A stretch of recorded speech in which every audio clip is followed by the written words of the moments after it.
Hello, everybody. Stay tuned for another special Football Friday episode of A Matter of Principle.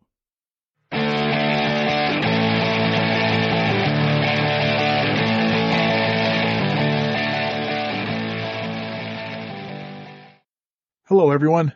My name is Vito Quaglia, and this is A Matter of Principle. Today, our guest is Matt Bufano, someone who I've known for a long time in the sports world. When I was coaching back in the day, Matt was someone I talked to a lot. He was a sports reporter at that time and did a tremendous job covering local sports. This was a few years ago. So currently, he's working at Wyoming Seminary, where his primary duties at this time are in athletics, communications, and photography. He also advises students in sports careers and yearbook clubs, and is an assistant softball coach. Previously, he was a sports writer at the Citizens Voice, and he hosted a local podcast of his own about NEPA sports stories. And he interviewed numerous local sports figures, and we're going to talk about some of that currently in this podcast. So, without further ado, let's welcome Matt Bufano to the podcast. Welcome, Matt. Thank you very much, Vito. Appreciate the introduction. Well, yeah, like I said, you have a history in being someone who's covered local sports, and right now, something that you're doing currently, you're compiling this list of football players from northeastern Pennsylvania, and from the recent history, and actually, going way back to almost 100 years ago or more. And I thought it was really, really cool. Some of the names that you were bringing up were, some names I recognized naturally, and some I had no clue who these fellas were. So I wanted to get you on here so we could talk a little bit. I'm a big local history buff, but also, naturally a football fan myself. And I just wanted to hear some of the stories about, some of these people that you've researched. So are you up to it? Oh my God, I'm glad that you care about it. Sometimes it could feel like you're shouting into the void when, you get lost down these newspaper.com rabbit holes that people probably haven't read these news clippings in decades. Sometimes, like you said, over 100 years ago. But man, when I discover a person, a game, an event that I find interesting, I just want to know everything about it. I know that we're going to talk football, but like one of the recent ones, a good recent, I haven't even shared this one on Twitter, and I think you'll appreciate this, is Christy Mathewson, right? Hall of Fame baseball pitcher. He learned his famous screwball pitch from a guy named Dave Williams when they were playing for, I think, a Honesdale semi-pro baseball team. Dave Williams had a cup of coffee in the majors. Christy Mathewson obviously had a legendary career. And this Dave Williams guy, he's buried in Dunmore Cemetery up in Lackawanna County. And I think he's largely forgotten about by basically everybody except hardcore Christy Mathewson scholars. And, so when I find a guy like that, or some of the ones that I'm sure we'll talk about today, man, I just want to remember them, give them their proper due, introduce them to new people. I mean, they're being introduced to me, so I feel like, I wouldn't say it's an obligation, but it's a privilege to be able to share their stories with a new generation. Absolutely. And currently, with people who are playing, sport athletes today, they have the advantage of social media and information being pumped out everywhere, immediately when someone comes up or, makes a pro team, makes a roster, their bio and, pictures from their past and their Instagram, their TikTok, all that stuff is out there right now. So fans, get to really understand, their stories, not just maybe their, current college or high school careers, but, they find out who their family is and everything else in a blink. Where, like you said, some of these people that have played, previously didn't have that advantage, and their stories are buried. They're just like they're buried in these, local cemeteries. They're some of the great things they accomplished. And even some of the cool things that you talk about are not just the athletic accomplishments, but then the accomplishments that they made outside of sports, after they were done with their playing days and whatnot. So they're really cool things. And like I said, I completely share that, it's a privilege to talk about some of these people and to share their stories with anybody who wants to listen. So again, who knows if there's 2 people listening to us or, 2,200 people listening to us, but they're going to get some of these cool stories. So, there's one thing I'm going to find this, and we're going to have another podcast about this, but there is a paper that I found decades ago when I was in college at Wilkes, and I was at King's College researching something, and I found some 20-page paper that someone had written who was an LCC student, and it had to do with local high school football.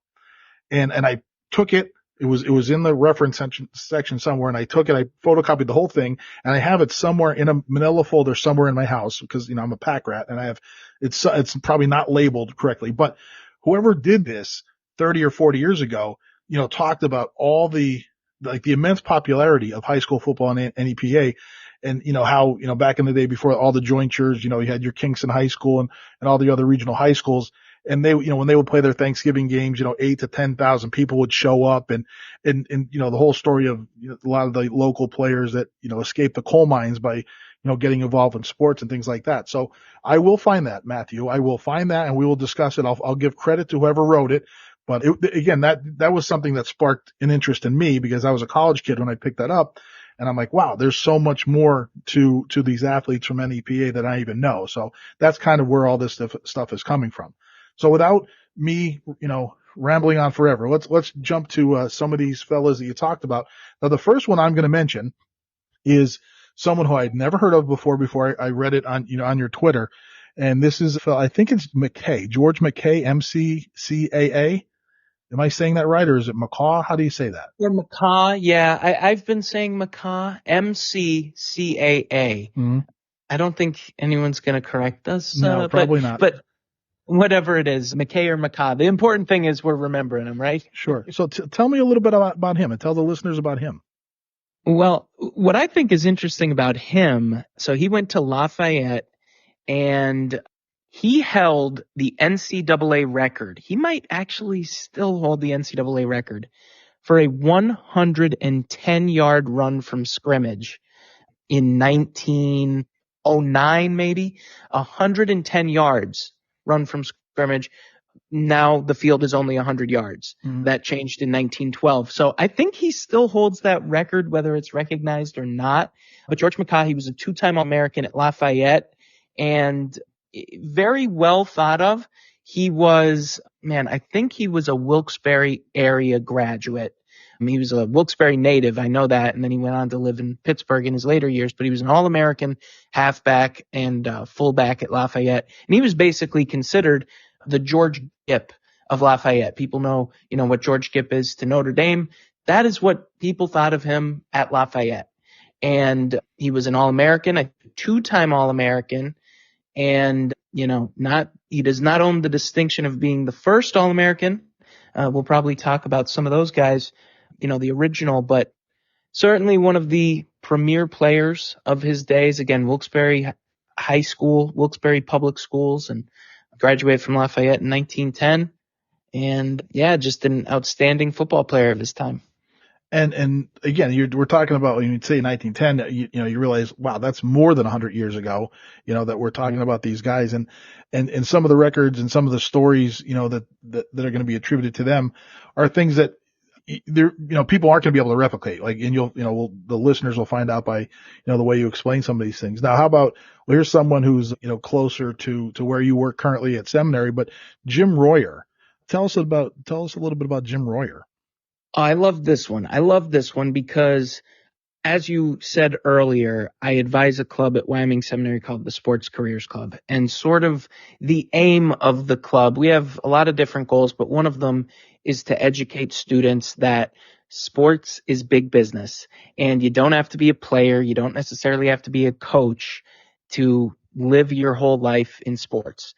And Jim Royer, so I'm kind of getting ahead of myself, but to kind of set it up, he graduated from Wyoming Seminary in the 1950s at a time when Wyoming Seminary had an arrangement with Navy, and Navy sent a lot of its promising high school football players to prep at Wyoming Seminary for a year or two, get their grades up, whatever it was. And that arrangement was actually terminated while Jim Royer was in school in the 1950s. But he played for a Navy team, Jim Royer did, with Lon Beagle, who was a Maxwell Award winner at the position of end from Wyoming Seminary. Okay. Ron Beagle, Wyoming Seminary grad. We got Jim Royer. He was a lineman. He was the biggest player on Navy at the time, also from Sem. The quarterback was George Welsh, another Wyoming Seminary graduate. George Welsh, listeners, especially if you like college football, might know him. He's former Virginia coach. And Jim Royer, so that 1954 team Navy also had Joe Gattuso. Off the top of my head, I'm forgetting exactly where he went to school. I think it was Wyoming Seminary as well. He was the Sugar Bowl MVP. And so this Navy team was like the team of the Wyoming Valley, or at least the Wyoming Seminary. But what I said about how you could make a career in sports, when Jim Royer graduated from Navy, he knew that he wanted to remain involved in sports, but he didn't quite have the talent to play professionally. So he became a scout. He became a college scout. He eventually became, I want to say, a defensive line coach, worked with a couple NFL teams, and he worked for over 20 years as the director of player personnel for the New York Jets. And, he's one of these guys, unfortunately, like so many of the other ones we'll talk about. He died a number of years ago, but man, I would love to sit down and to have had a conversation with him, like just let the recorder go, because, there was one story actually that I think, this has a name that everyone recognizes. But when he was an assistant coach with the New Orleans Saints, Bill Belichick actually got stranded in New Orleans. This was reported in a Bill Belichick book at some point. Belichick was out partying with friends, ran out of money, and he called his dad. Belichick called his dad. Dad, do you know anybody in New Orleans? What could I do here? And Belichick's dad called Jim Royer. Jim Royer took Bill Belichick and all his college buddies in. The friends, probably had a nightcap. But as the story goes, Belichick and Jim Royer stayed up all night talking football. And obviously Bill Belichick goes on to become one of the greatest coaches in the history of the game. Just hearing a story like that, it just kind of gives me goosebumps. It's like, we gotta commemorate guys like this. Oh, absolutely. That's awesome. That 1950s Navy team, unreal. And there's so many there's a bunch of the guys I'm going to bring up have that seminary connection. So, the first two that we talked about, well, that you referenced there, and there's going to be a couple more. But now here, the next one I'm going to bring up isn't a seminary guy, but a Hazleton guy who I believe came back into the area and coached for a little bit. John Ucino. Am I saying that right? Is it Ucino? Yeah. Yeah. Okay. And go ahead. 1950s, basically the same era as Jim Royer. Now he was, I believe he came back and coached. Was he coaching at Hazleton after that they joined up with the jointure, in the last 20 years? Did he come back? I'm not 100% sure. I believe so. It was in the 1990s he came back to coach. He coached in Western Pennsylvania and he coached in Texas, and he had a lot of success. Reading some of the news clippings by a couple of my friends now in the Hazleton sports media, they covered him coming home. I mean, it was a big homecoming when he came home to coach. I couldn't tell you off the top of my head. Somebody out there's probably screaming out there, he's great. I couldn't tell you too much about his coaching career at Hazleton, but, we're talking about, their college glory days really. And John Ucino played at Pitt in the 1960s. And as an individual, I think he was pretty good. He was a defensive back. He was a running back. There was an occasion or two when he was the player of the game for Pitt. But man, you look at that Pitt schedule. Pitt played a killer schedule. 1961. I'm looking at it right here. 1961, Pitt had 3 wins. Okay. They only won 3 games at Miami, home against Navy, and home against USC. So they were good enough to beat 3 darn good programs. Sure. So just imagine the losses, Notre Dame, Penn State, at Washington, and so on. But yeah, John Ucino really contributed to a legacy of just outstanding local players who went to Pitt. I'm saying this as a Penn State man. We probably won't even talk too much about Penn State in this episode because not all, but a lot of the great Penn State players from the Valley are modern-ish era. Sure. Jimmy Cephalo really kicked that thing off. Mm-hmm. Although, like I said, there are examples of others before then. But man, the great Pitt coach of the 1920s and 30s, Jock Sutherland, he recognized that the Wyoming Valley was fertile ground for great college football players. He got guys like Joe Scladani out of Larksville High School. He's in the College Football Hall of Fame. Joe Donchis from Wyoming Seminary. He's in the College Football Hall of Fame. Eddie Baker from Nanticoke High School. So you see, he wasn't just recruiting Jock Sutherland. He wasn't just recruiting Wyoming Seminary. He definitely had an in with Wyoming Seminary, but he was recruiting the whole Wyoming Valley. And now Johnny Sino kind of came on the back end of all that. Jock Sutherland was not the coach when Johnny Sino was at Pitt, but just another extension of that great Pitt legacy in the Wyoming Valley. Next guy I want to bring up is George, I believe from 40 Fort, if I jotted it down correctly, George Young, who I believe was a 42 graduate of 40 Fort. That's right. Is that ring a bell? Am I right there? Yep, PIAA heavyweight state champion wrestler. Man, again, we talk about these newspapers.com rabbit holes. There was this in-depth article, I think it was in the Cleveland Plain Dealer, that, was written in the late 1940s or early 1950s, and it had such outstanding detail. It had quotes from him, which was not really something you would see in a lot of articles around that time, but it had quotes from him about his parents dying young, that he and his sister often shared a can of beans for dinner, that he had a throat infection and a thigh injury that basically derailed his football career. And against all odds, the doctors thought that his career was over. He went on to play like 7 or 8 years in the NFL. And, he's forever connected with this guy named Harold Catron. I think that's how you pronounce it. I think the last name is spelled Katron.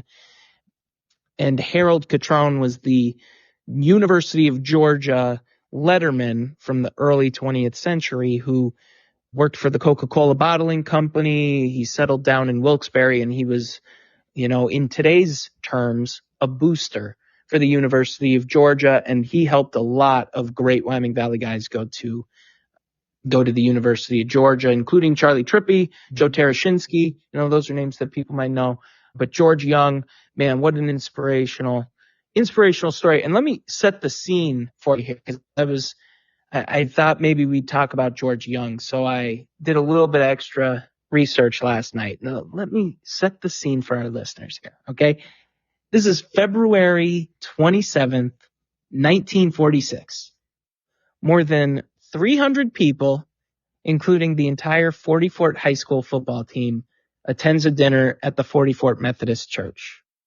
Like something out of a movie here. You got the school band. It's playing miniature gold footballs are handed from adults to these high school players. And the principal speaker is Wallace Butts, who at that time had won Orange and Rose Bowls as head football coach at the University of Georgia. He was on the precipice of winning a national championship at the end of 1946. So this is like February 1946. By the end of the year, he was a national champion. And what brought Wally Butts to 40 Fort was Harold Catron, who recruited all these Wilkes-Barre area players to the University of Georgia, including George Young. I think that he didn't have a great college career. Not to speak out to him, I don't think he had a great college career because it was interrupted by military service. And, like I said, he had some really tough luck injuries. But he was able to turn it around and had a great career with the Cleveland Browns. If you look at the roster of the Cleveland Browns in the late 40s, early 50s, I mean, he played with giants of the game of football, people whose names are still remembered today, whose names are on trophies. So, yeah, that's the story of George Young. Oh, to be a fly on the wall at that 40 Fort Methodist Church dinner in 46, I'm sorry. Well, and some of the guys that we're going to talk about, during this episode are West Side guys, West Side of the Valley, whether it's, Kingston, 40 Fort, Larksville, even, connections to Sem and whatnot. And, today, currently that would be, Wyoming Valley West. So back in the day, all these regional high schools were, their own entities, but they all had tremendous athletes, and tremendously successful programs.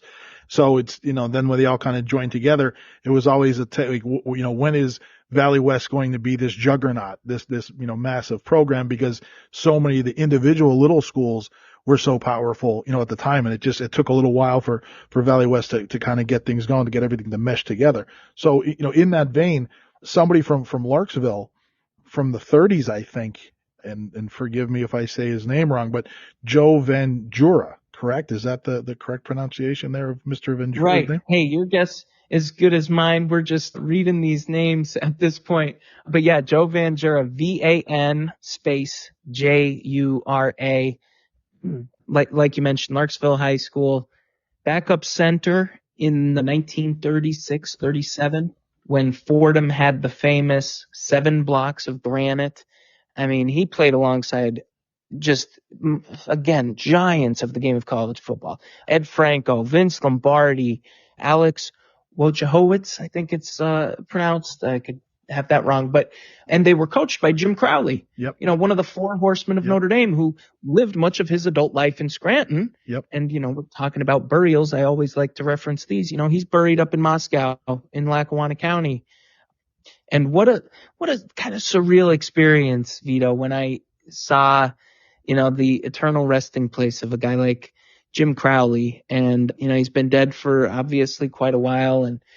And I think there was a Notre Dame flag on the grave, and it was well tended to and everything. But man, just picturing who has visited this grave over the years, who, stood here the day that he was buried.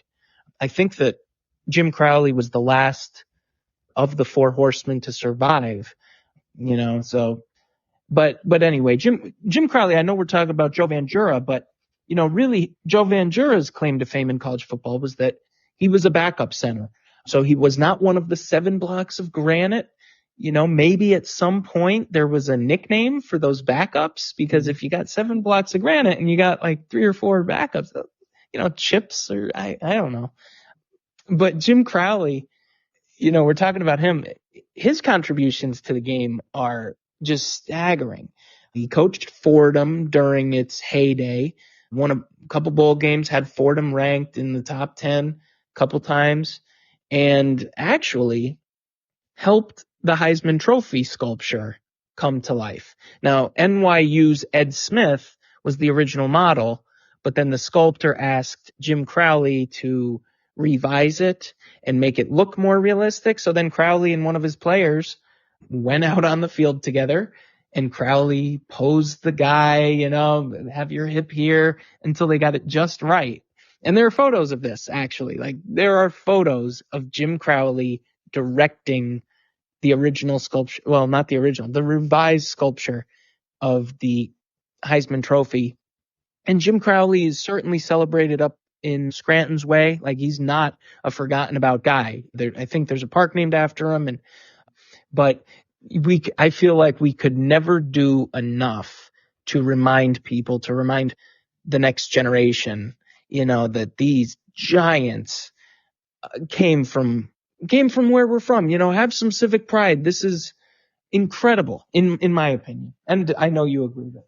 Well, and arguably the biggest sporting event, in America, if not now, it's globally, there's more presence of it, with the games being played in different countries. But I mean, NFL football, American football is a, it's an economic juggernaut, right? The money generated by the games and the merchandise and just everything, all the TV contracts, and it's crazy. It's like, it's monopoly money. It doesn't even make sense how much money gets thrown around, but all of those things would not be possible with like the kind of guys we're talking about here, and they played, if they did get a chance at the NFL or a chance at professional sports, it was usually, some of these guys from the 30s, 40s or beyond might have been just a little cup of coffee somewhere here or there. And, maybe they didn't have a long storied career, but they were, they were the building blocks as well of all the stuff that's happening today. So if it wasn't for, the Joe Van Juras and naturally the Jim Crowleys and whatnot, a little bit more, more of a historic figure, but all these little guys, quote unquote, are the ones that built what's going on today. So I always wonder, these guys who, sign their multi-million-dollar contracts, I hope they understand all the guys that came before them as well, because that's, if not for them, all the, economic success that Dak Prescott just signed for and all of his buddies, wouldn't be possible. So, Yeah, and I And think, especially in the college game too, yep. now with Oh, NIL. I know that you unbelievable. had Greg Skripnik on a couple weeks Yep. ago, and certainly he would have been an NIL, recipient. But how about like Rocket Ismail? What would Rocket Ismail be making in college football today? Right, absolutely right. I mean, just imagine some of the guys who came up and probably, in the 80s and 90s when, like, Deion Sanders, like what would he have, Bosworth, guys like Hmm. that were just all over every national magazine and every, it was just coming of age there where they were really throwing their names around. And, they probably look back and just like, man, I missed it by a couple decades, or, and they could have been set regardless. Like in case of Boz, he didn't really pan out in the pros, but he could have made so much money just in college that he wouldn't have needed a pro contract, right? Right. Yeah. All right. Well, let's go back into yesteryear again. We're kind of jumping all around, which is good. I love this kind of stuff. That's fine by me. There's a person that again, so many of these guys I'm bringing up, I didn't know of. So it's all history lesson to me, but what I have right here, is it Bob Nanny? Yeah. Bob Nanny. Tell us about Bob Nanny. Oh man, I feel like I have the most personal connection with Bob Nanny. I couldn't tell you when this whole, you know, interest in local college football stars started. I mean, it's just something that's kind of been with me since I discovered newspapers.com, and since I've always loved local sports and sports history. But man, I feel like Bob Nanny was one of the first people a couple of years ago who I really went down into the rabbit hole with him, because it's a really tragic story. Bob Nanny was from Pittston, and his parents were Italian immigrants, and he went to St. John's the Evangelist High School, and he played there for 2 years, and he's very good. He actually played on an undefeated team that up until a few years ago was still written about pretty regularly in, publications like the Sunday Dispatch. Like, remember when the undefeated 1937 St. John's the Evangelist team. But he ultimately went to Wyoming Seminary, as a lot of these really good players did, because some had the connections to get them, to the next level. And so Bob Nanny, again, he's 2 years at St. John's the Evangelist, goes to Wyoming Seminary, has a very good career at Wyoming Seminary, but he certainly was not like one of those Navy guys that we're talking about, right? Who's like clearly a blue chipper. He was just a really solid player. And for whatever reason, again, these are these stories that are lost to time and we'll never know why. But for whatever reason, he had his heart set on Duke, and he went down to Duke University without a scholarship offer, without any promise of getting playing time. And he ultimately made the freshman team as a freshman. I think he might have even been a freshman captain, or at least a starter on the freshman team. Played in the 1941 Rose Bowl, made all Southern Conference at least 1 or 2 years after that. And then he went overseas to serve in 1944. And at the same time, at the same time that he was overseas, he's getting word that he's drafted into the NFL by the Chicago Cardinals, a very late pick, but a draft pick nonetheless, and that he made all conference. And, so he's over there serving his time, and he was killed on Iwo Jima in 1945, just 26 years old. And we have a building at Wyoming Seminary, Sprague Hall. It's kind of our main academic building. And we have a large plaque that honors the war dead.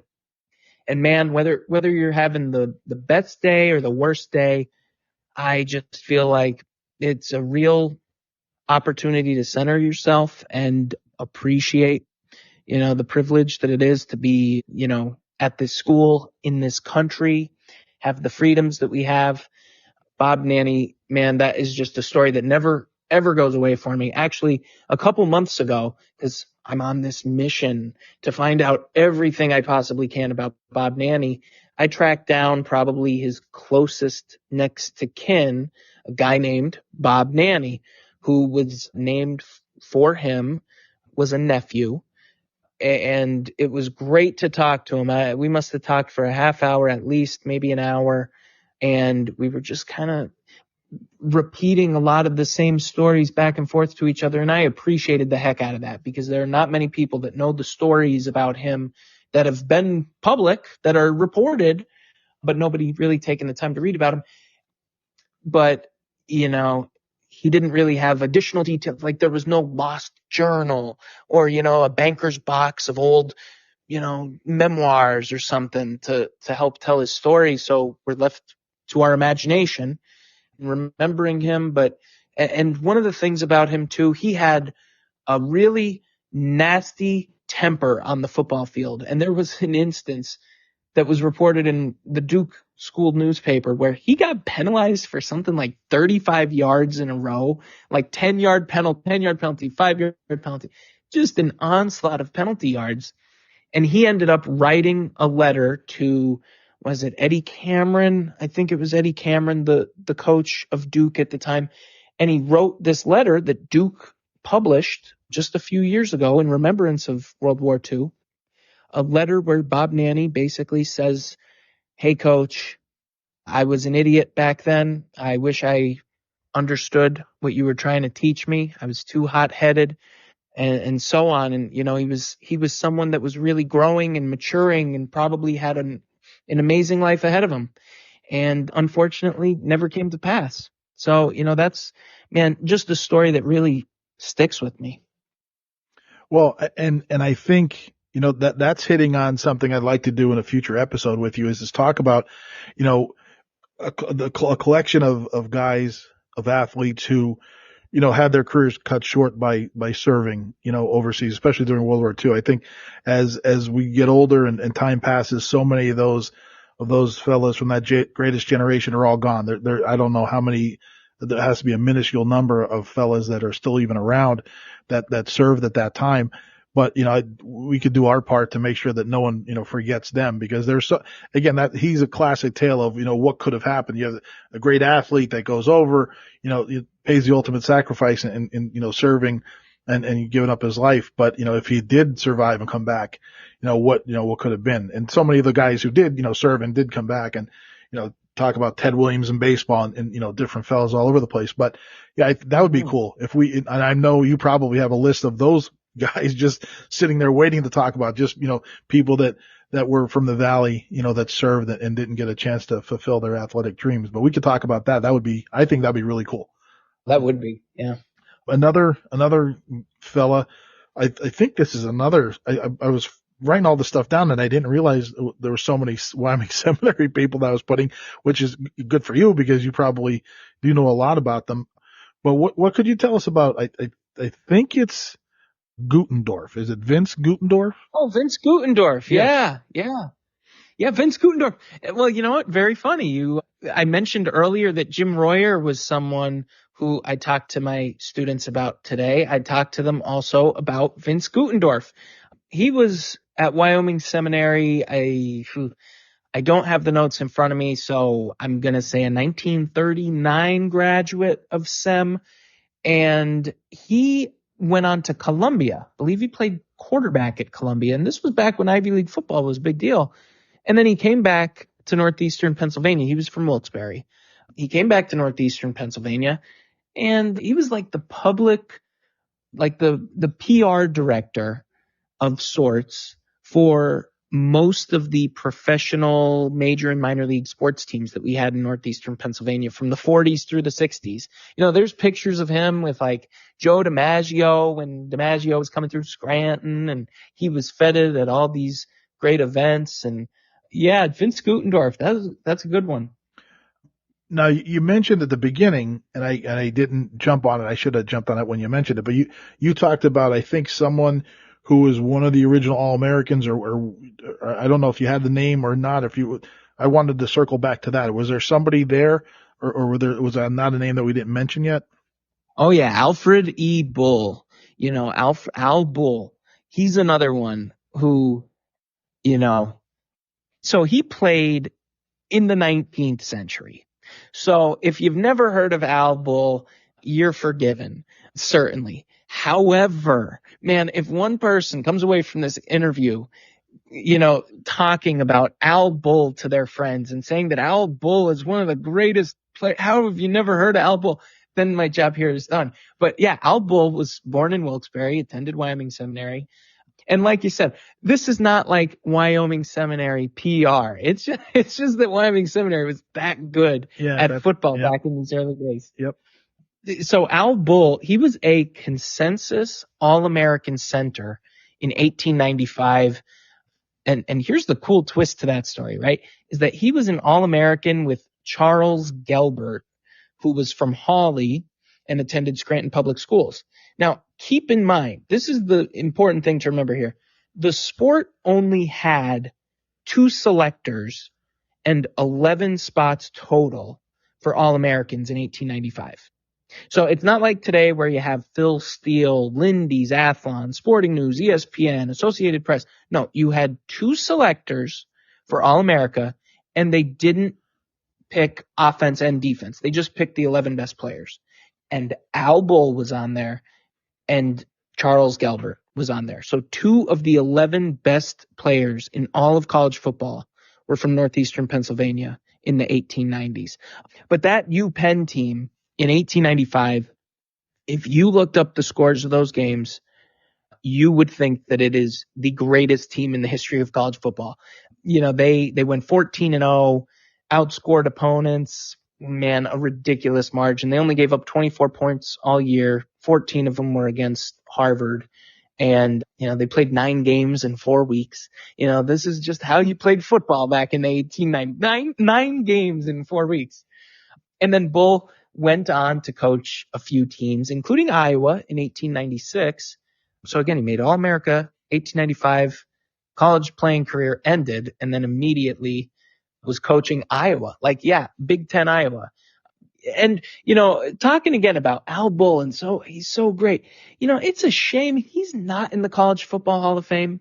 After everything I said there, you know, All-American, consensus All-American on one of the greatest teams in the history of the sport at a time when only 11 players made All-America, coached for a number of years. Like I said, he started at Iowa, but then I'm actually going to Google real quick just to look this up. Then he coached at Franklin and Marshall, Georgetown, Lafayette, Muhlenberg. I mean, he spent over 10, 15 years as a head coach on top of what he did in playing. And you know what? At this point, he'll probably never make the College Football Hall of Fame. Because I don't think anybody's banging the drum for old Al Bull except for me. But no, but what are you going to do? But that's the thing. If nothing else, hopefully someone, you know, out there in listening land will remember the name Al Bull. Because I tell you, before I saw, you know, your reference to him, I did not know who he was. I did not know his story.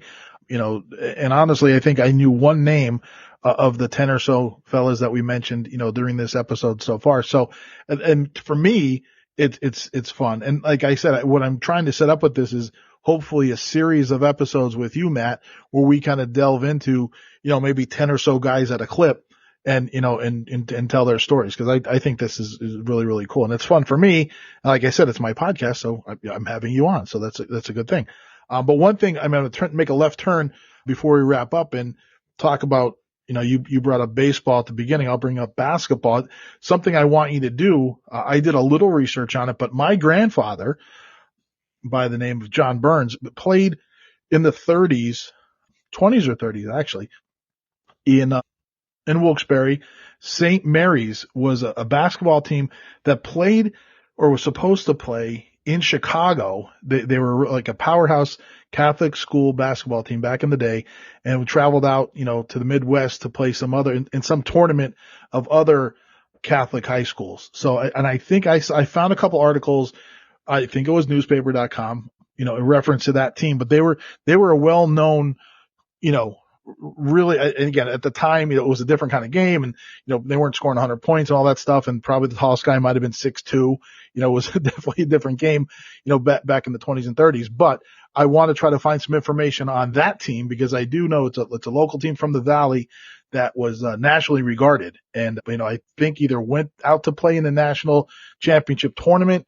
I don't know if it ever happened. I couldn't find the finals of that, but again, St. Mary's, which, you know, St. Mary's, St. Nick's became St. Nick's, and then, you know, Bishop Hoban and all that stuff, you know, as the years progressed. But St. Mary's High School back in the day. So that'll be that's your homework for the next episode. We'll talk about that. That is good homework. And, you know, as we're talking about homework, you know, people might not know you were actually the principal of Wyoming area when I was at Wyoming area.